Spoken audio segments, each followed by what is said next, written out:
હું આ દુનિયાનો સૌથી ખતરનાક શિકારી છું, સૌથી ખતરનાક. અને હું આવ્યો છું અહીંયા શિકાર કરવા માટે.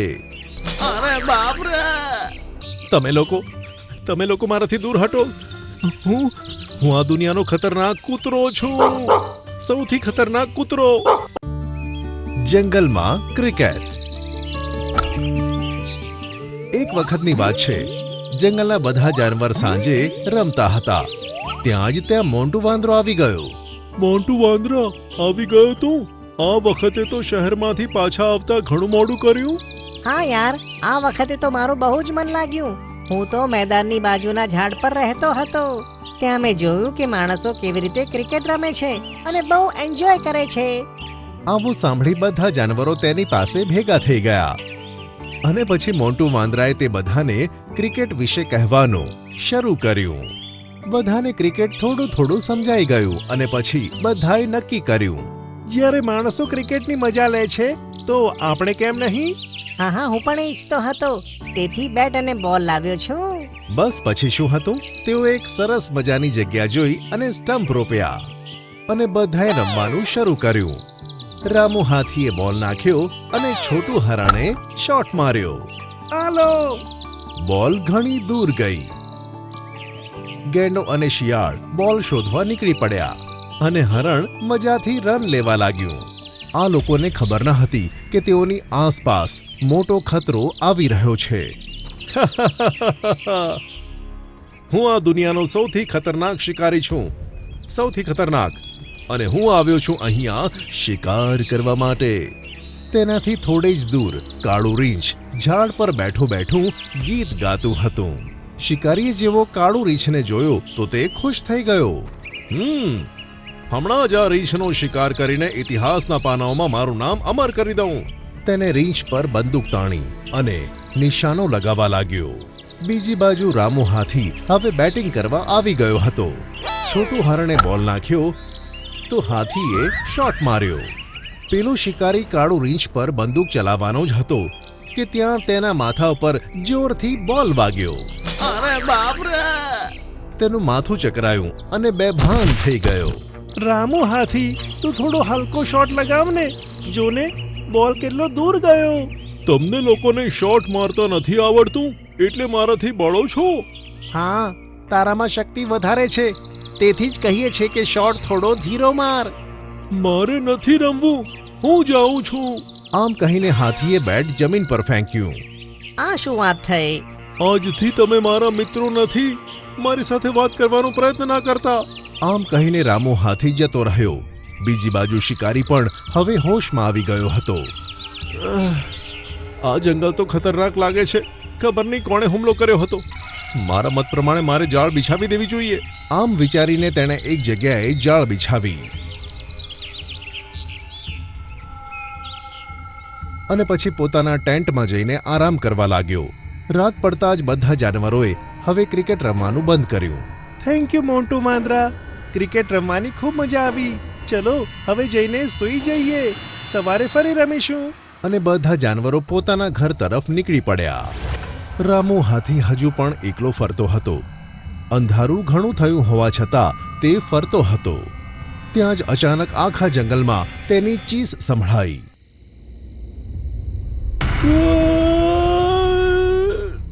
અરે, આ તો રામુ હાથીનો અવાજ છે. લાગે છે તે મુસીબતમાં છે, પણ રાત્રે તેને શોધવો ખૂબ જ મુશ્કેલ છે.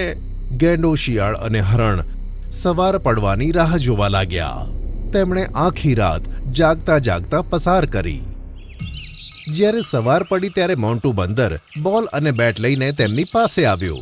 ચલો રમવા જઈએ. હા મોન્ટુ વાંદરા, જરૂર રમીશું, પણ તે પહેલા આપણે રામુ હાથીને શોધવાનો છે. રાત્રે તેની ચીસ સંભળાઈ હતી. આ બાજુ શિકારી પણ જાગી ગયો હતો. જાગતાની સાથે તેણે તળાવમાં મોઢું ધોયું અને તે તરફ નીકળી પડ્યો જે તરફ જાળ બિછાવી હતી. જ્યારે તેણે જોયું કે જાળમાં રામુ હાથી ફસાયો છે તો તે ખુશીથી પાગલ થઈ ગયો. અરે વાહ, એક હાથી! તેને વેચવાથી તો મને ઘણા બધા પૈસા મળશે. લાગે છે આ શિકારી તો મને લઈ જ જશે. કાશ હું મારા મિત્રો સાથે ઝઘડતો ન હોત તો તેમની સાથે હોત અને જાળમાં ફસાયેલો ન હોત. પણ હવે કંઈ નહીં થઈ શકે. શિકારી તેની પાસે બેસ્યો અને મોબાઈલ પર વાત કરવા લાગ્યો. સર, મેં હાથી પકડ્યો છે.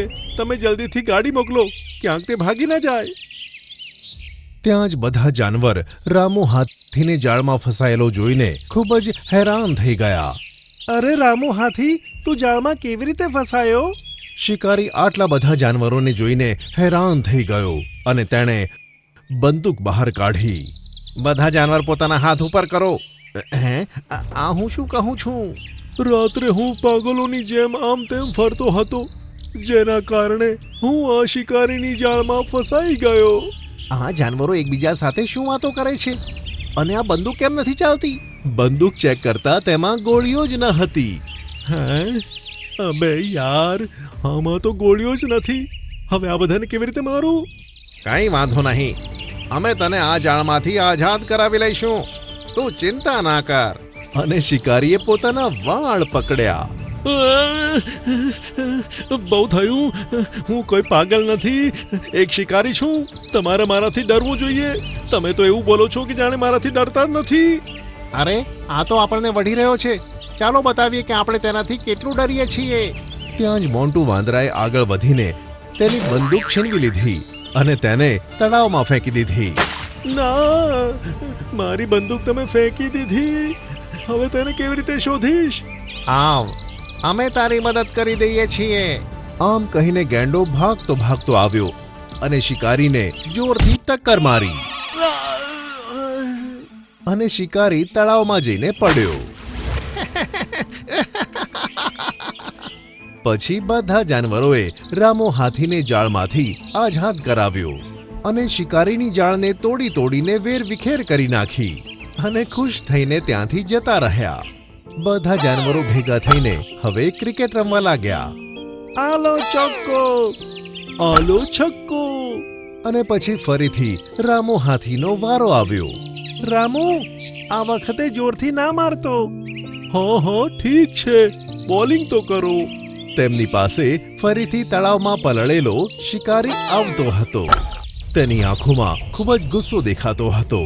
હવે તેના હાથમાં એક બંદૂકની જગ્યાએ એક ધનુષ્ય હતું. આ જાનવરોએ સારું નથી કર્યું. આમને બતાવવું જ પડશે કે હું દુનિયાનો સૌથી ખતરનાક શિકારી છું. સૌથી ખતરનાક શિકારી. અને તેણે તીર નીકાળ્યું. પછી તેણે ગેંડા પર નિશાન તાક્યું. ત્યાં જ છોટું હરણે રામુ હાથી સામે બોલિંગ કરી. આ જુઓ છક્કો. રામુ હાથીએ શોટ માર્યો. શિકારીની કમાનમાંથી તીર નીકળવાનું જ હતું કે તે બોલ શિકારીના માથામાં જઈને વાગ્યો અને તે બેભાન થઈ ગયો. બધા જાનવરો ભાગીને તેની પાસે પહોંચ્યા. અરે, આ ફરીથી આવી ગયો. આ ક્યાંક મરી તો નથી ગયો? ત્યાં જ શિકારી અચાનક ઊભો થયો અને બધાને ગુસ્સેથી જોવા માંડ્યો. તમે લોકો મારાથી દૂર હટો. હું આ દુનિયાનો ખતરનાક કૂતરો છું. સૌથી ખતરનાક કૂતરો. અરે, આ શું બોલી રહ્યો છે? લાગે છે માથા પર બોલ લાગવાના લીધે તેની યાદ શક્તિ જતી રહી. આ પોતાને હવે કૂતરો સમજે છે. બધા જાનવરો હસવા લાગ્યા. તે શિકારી બે હાથ અને બે પગ પર ઊભો રહી ભસતા ભસતા ભાગી ગયો. ભૌ ભૌ, હું દુનિયાનો સૌથી ખતરનાક કૂતરો છું. ભૌ ભૌ. તો તમે કહી દો, જંગલમાં સૌથી સારું પ્રાણી કયું છે?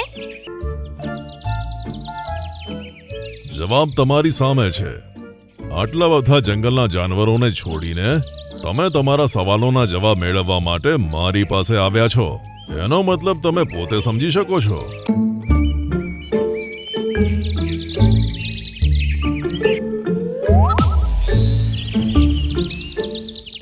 એક સાંજે મોન્ટુ બંદર, છોટું હરણ અને રામુ હાથી વચ્ચે ઝઘડો થઈ ગયો. અમે વાંદરાઓ જંગલના સૌથી સારા પ્રાણી છીએ, કારણ કે અમારામાં માણસો જેવી સમજ હોય છે. સૌથી ચડિયાતા હાથી હોય છે. અમારી અંદર તાકાત પણ ખૂબ હોય છે અને જીવનકાળ પણ. એકદમ બકવાસ.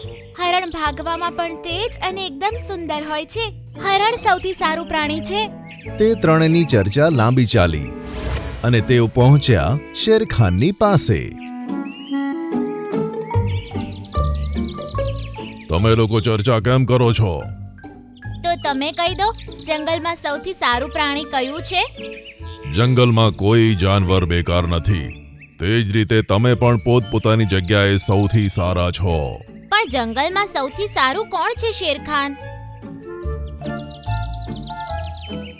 જવાબ તમારી સામે છે.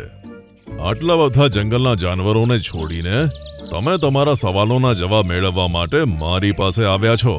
એનો મતલબ તમે પોતે સમજી શકો છો. એનો મતલબ છે કે તમારી નજરમાં તમે જ જંગલના સૌથી સારા પ્રાણી છો. ઠીક છે, જેવી રીતે માણસો પોતાના મુખિયાને ચૂનવા માટે ઇલેક્શન્સ કરે છે, જંગલમાં પણ આપણે એ રીતે ઇલેક્શન્સ રાખીએ તો? સારું સારું કરીને જોઈ લો. મારા રાજમાં બધા ખુશ છે. તમે લોકોએ જંગલમાં હોળી રમી, ક્રિસમસ મનાવી અને નવા વર્ષની ઉજવણી પણ. બધું મારા રાજમાં જ થયું ને. તો હું તમને ઇલેક્શન લડવાની મંજૂરી આપું છું. હા, હવે બધા જાનવર પોતાની પસંદથી વોટ કરશે અને જે પણ જીતશે એ જંગલનો નવો રાજા બનશે. જંગલનો રાજા? ઠીક છે, મને મંજૂર છે. ઉમ્મીદ છે કે બધા મને જ વોટ આપશે. આમ કહીને શેરખાન ત્યાંથી જતો રહ્યો. તમે લોકો પાગલ થઈ ગયા છો. ઇલેક્શન થશે તો પણ બધા જાનવરો શેરખાનને જ વોટ કરશે, કારણ કે બધા એનાથી બહુ ખુશ છે. આપણે એ જ રીતે શેરખાનને હરાવી શકીએ જેવું માણસો સત્તામાં આવવા માટે કરે છે. આપણે કંઈક એવું કરવું પડશે કે જંગલના જાનવરો શેરખાનથી નાખુશ થાય અને પછી ઇલેક્શનમાં કોઈ એને વોટ પણ નહીં આપે. પણ આપણે એવું તો શું કરી શકીએ? જો શેરખાન માટે મુશ્કેલી ઊભી કરવી હોય તો આપણે ગોલ્ડી સાથે વાત કરવી જોઈએ. એને શેરખાનથી ઈર્ષ્યા થાય છે. એની પાસે જરૂર કોઈને કોઈ આઈડિયા હશે.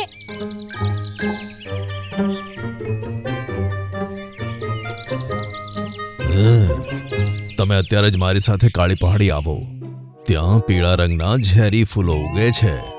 તે ફૂલોને પીસીને કેટલાક કલાક માટે તડકામાં મૂકો. સુકાઈ ગયા પછી તેનું પાવડર કરો.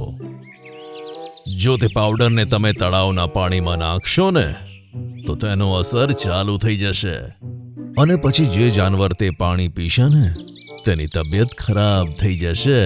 પણ એ ઠીક કેવી રીતે થશે? થોડીવાર પેટમાં દુખાશે, પછી આપમેળે જ ઠીક થઈ જશે.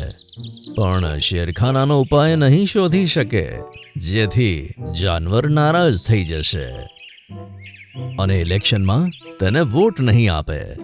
3 દિવસ પછી તળાવનું પાણી પણ ઠીક થઈ જશે અને ત્યાં સુધી શેરખાન ઇલેક્શનમાં તમારાથી હારી ચૂક્યો હશે. તેની વાત સાંભળી 3 જણા ખુશ થયા. ગોલ્ડીના બતાવ્યા પ્રમાણે 3 જણાએ કાળી પહાડી ઉપરથી પીળા રંગના ફૂલ તોડ્યા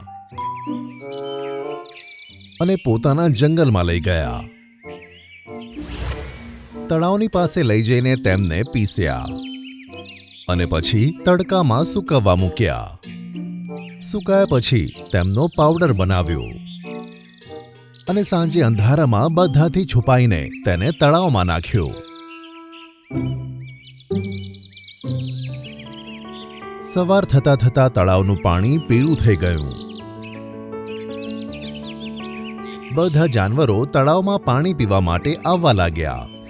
જે પણ જાનવર તે તળાવનું પાણી પીતું તેમના પેટમાં દુખાવો શરૂ થઈ જતો. યસ, આપણો પ્લાન કામ કરે છે. ચલો હવે શેરખાનની પાસે જઈએ. તરત જ તે 3 જણા શેરખાન પાસે પહોંચ્યા અને પોતાની સાથે શેરખાનને તળાવે આવવા કહ્યું. શેરખાન તેમની સાથે તળાવે પહોંચ્યો અને બધા જાનવરોને તડપતા જોઈને તે તો હેરાન થઈ ગયો. શેરખાન, તમારા હોવા છતાં તળાવનું પાણી ઝેરી થઈ ગયું છે. જે પણ જાનવર પાણી પીવે છે તેની તબિયત ખરાબ થઈ જાય છે. કોઈ પણ જાનવર તે તળાવમાંથી પાણી નહીં પીવે. પણ તરસ્યા પણ તો ના રહી શકીએ ને? તમારા રાજા હોવા છતાં જંગલના પ્રાણીઓને તરસ્યા રહેવું પડે તો તેનાથી સાબિત થાય છે કે તમે રાજા બનવાને લાયક નથી. મને બસ એકવાર જાણવા દો કે પાણી ઝેરી કેવી રીતે થયું, પછી હું તે પાણી ફરીથી સારું કરી દઈશ. હવે શેરખાન ખૂબ જ ચિંતામાં આવી ગયો તેને ખબર નહોતી પડી રહી કે તળાવનું પાણી ઝેરી કેવી રીતે થયું. તેણે વિચારતા વિચારતા આખો દિવસ તળાવ પાસે ગુજાર્યો, પણ તેને કશી જ ખબર ના પડી. બધા જાનવર શેરખાનની સામે પડ્યા હતા અને શેરખાનના ચહેરા પર ગંભીરતા નજર આવતી હતી. આ બધું શું થઈ ગયું? ગોલ્ડીએ તો કીધું હતું કે થોડી જ વારમાં પાણીનો અસર ખતમ થઈ જશે અને બધા પ્રાણીઓ ઠીક થઈ જશે, પણ અહીંયા તો બધાની તબિયત બગડતી જઈ રહી છે. મારા જંગલના જાનવર મારી આંખોની સામે દર્દથી તડપે છે. હું કશું જ નથી કરી શકતો. તમે બરાબર હતા. હું આ જંગલનો રાજા બનવાને લાયક નથી. શેરખાન, આ જે કંઈ પણ થઈ રહ્યું છે એમાં અમારી ભૂલ છે, તમારી નહીં. તારો મતલબ શું છે? હવે મોન્ટુ વાંદરાએ શેરખાનને બધી વાત કહી દીધી. આ તમે લોકોએ ખૂબ જ ખોટું કર્યું છે. ખાલી મને નીચો બતાવવા માટે તમે આવું કર્યું હતું ને. હવે જુઓ, બધા જાનવર તમારા કારણે બીમાર પડ્યા છે. હવે આપણે શું કરી શકીએ શેરખાન? મને ખબર નહોતી પડી રહી કે પાણી ઝેરી કેવી રીતે થયું. હવે તે જણાયું છે તો તેનું સોલ્યુશન પણ બતાવું છું. ગોલ્ડીના જંગલના ઝેરી ફૂલોની અસરને આપણા જંગલના સફેદ ફૂલો જ ખતમ કરી શકે તેમ છે. તમે ત્રણે મારી સાથે આવો. તે ત્રણેય શેરખાનની સાથે એક જગ્યાએ પહોંચી ગયા કે જ્યાં તેમણે શેરખાનના કહેવા મુજબ સફેદ ફૂલો તોડ્યા.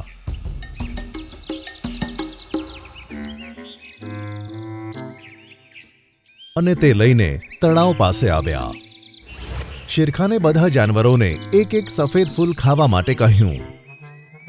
બધાએ જ્યારે તે ફૂલો ચાવ્યા ત્યારે તેમના પેટનો દુખાવો એકદમ ગાયબ થઈ ગયો અને બધા સ્વસ્થ થઈ ગયા. હવે જેમ તમે પીળા ફૂલોને પીસીને પાવડર બનાવીને તળાવમાં નાખ્યો હતો, તે રીતે આનો પણ પાવડર બનાવો. શેરખાનની વાત સાંભળીને તે ત્રણેય જણાએ સફેદ ફૂલોને તે જ રીતે પીસીને તડકામાં સૂકવીને તેનો પાવડર બનાવ્યો અને પછી તળાવના કિનારે ચારે તરફ તે પાવડર છાંટી દીધો. પછીની સવારે જ્યારે બધા જાનવરો તળાવે પાણી પીવા પહોંચ્યા ત્યારે તળાવનું પાણી એકદમ ચોખ્ખું થઈ ગયું હતું. પહેલા હું તેને પી જોઉં છું. જો મને કંઈ નહીં થાય તો જ તમે પાણી પીજો. શેરખાને થોડું પાણી પીધું. બધા જાનવર શેરખાનને જોતા હતા, પણ શેરખાનને કશું જ ન થયું. પાણી ઠીક થઈ ગયું છે. હવે બધા જ તેને પી શકો છો. બધા જાનવરો રાજી થયા અને પાણી પીને પોતાની તરસ छिपाવી. મોન્ટુ વાંદરો, રામુ હાથી અને છોટું હરણ બધાને સ્વસ્થ જોઈને ખૂબ જ ખુશ થયા. શેરખાન, સાચે તમે જંગલના સૌથી સારા પ્રાણી છો. તમારી તુલનામાં તમારાથી ઉપર કોઈ નથી. તેમની આ વાત સાંભળીને બધા જાનવરોને સારું લાગ્યું. શેરખાન પણ હસીને બોલ્યો કે તો શું હું જંગલનો રાજા બનવાને લાયક છું કે હજુ પણ તમારા જંગલમાં ઇલેક્શન કરવા છે? ના શેરખાન, હવે જંગલમાં કોઈ ઇલેક્શન નહીં.